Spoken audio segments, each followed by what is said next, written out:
আজ সোমবার শিবের বার। তো সেই দেবাদিদেব মহাদেব সম্পর্কেই কিছু তথ্য জানলাম এবং আমি তো সব কিছুই আপনাদের সাথে শেয়ার করি, তাই সেগুলি আপনাদের শেয়ার করব, শোনাবো। আপনারাও যদি নতুন কিছু জানেন তাহলে আমাকে কমেন্টে জানাবেন এবং কেমন লাগলো বলবেন। যাই হোক, শুরু করি আজকে। শুনুন, দেখুন এবং কেমন লাগলো অবশ্যই জানাবেন। হ্যাঁ, শিব হলেন হিন্দু ধর্মাবলম্বীদের সর্বোচ্চ দেবতা। তিনি সনাতন ধর্মের শাস্ত্রসমূহে পরম সত্তারূপে ঘোষিত। তিনি ত্রিমূর্তির মধ্যে ধ্বংসকারী এবং রূপান্তরকারী হিসেবে পরিচিত।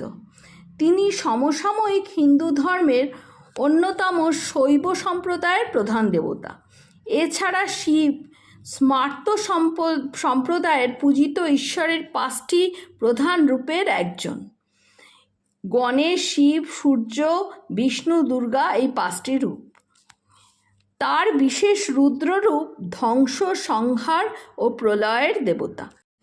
অনেকে বিশ্বাস করেন ভগবান শিব শাশ্বত, অসীম, তার কোনো সৃষ্টি নেই, ধ্বংস নেই।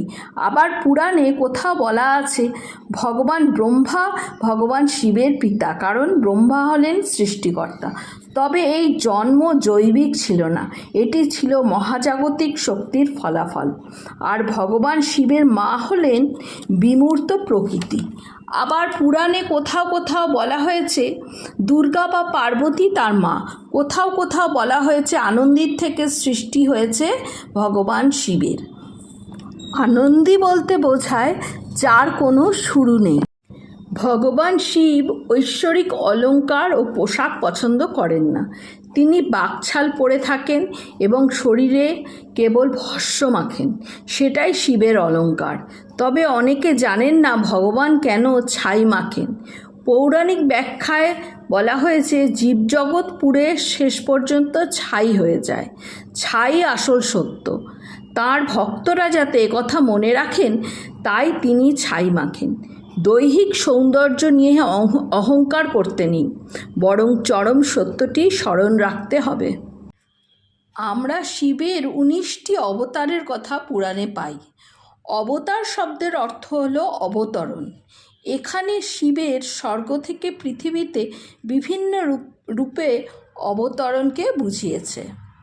যাই হোক, এই 19টি অবতারের মধ্যে হলো বীরভদ্র, ভৈরব, নন্দী, অর্ধনারীশ্বর, দক্ষিণামূর্তি, পশুপতি, ভিক্ষাতন, হরিহর, সরব, গণেশ, হনুমান, অশ্বত্থামা, গৃহপতি, কিরাত, ভৃঙ্গি, বীরভদ্র, দুর্বাসা, আয়প্পান, খাণ্ডবা এইসব। শিবের প্রিয় রং সবুজ।